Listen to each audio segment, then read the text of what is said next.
I want to talk about certain parts of this project and whether you were concerned about them or not. All right? We'll get to the time part of it at the end.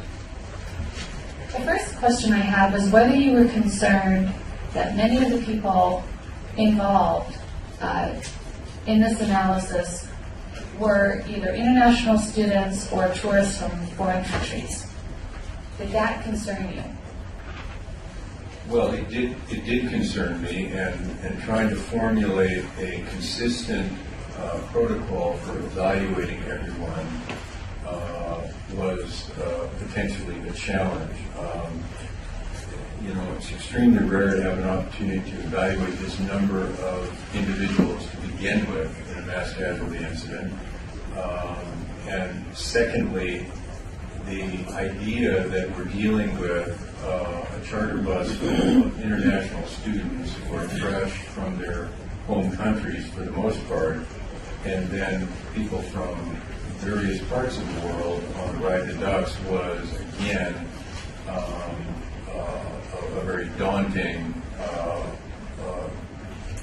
experience to think about doing that and how to do that. So it required some very careful thought about how to approach doing an evaluation that would be consistent with an eye towards sitting here potentially someday needing to explain this to a jury so that there was consistent information about each individual.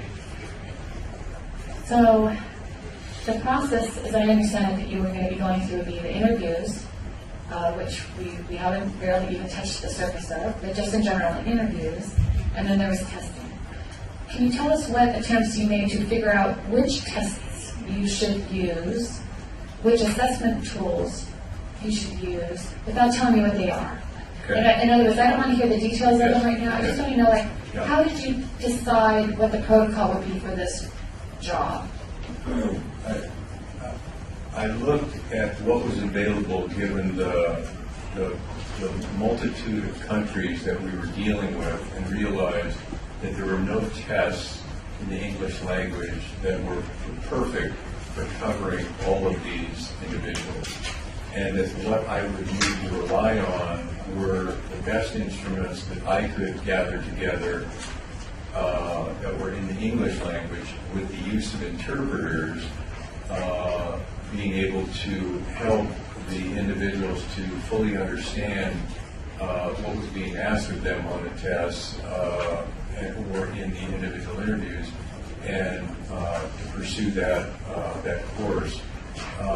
Initially, what I was really looking at was I wanted to have a brief measure, because the thought in my mind was these folks have already been through an enormous trauma, and at this point that I was coming into it, it was several years old, and I was concerned, not knowing how many of them may or may not have had therapy, what the impact of even evaluation might have on them.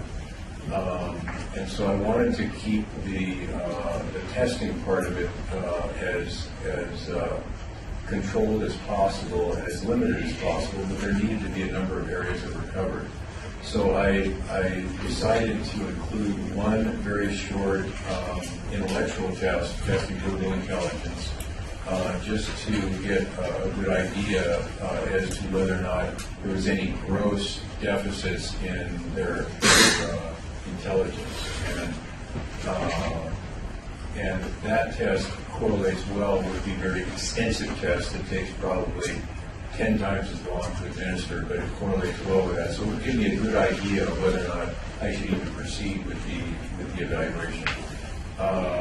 The other group of tests that I would group together were all clinical tests. They were all tests that would look for personality functioning, psychopathology, symptoms, and those sorts of things that we would look for normally in a psychological evaluation. And then finally, I wanted to focus in on the trauma tests, and there were a number of them.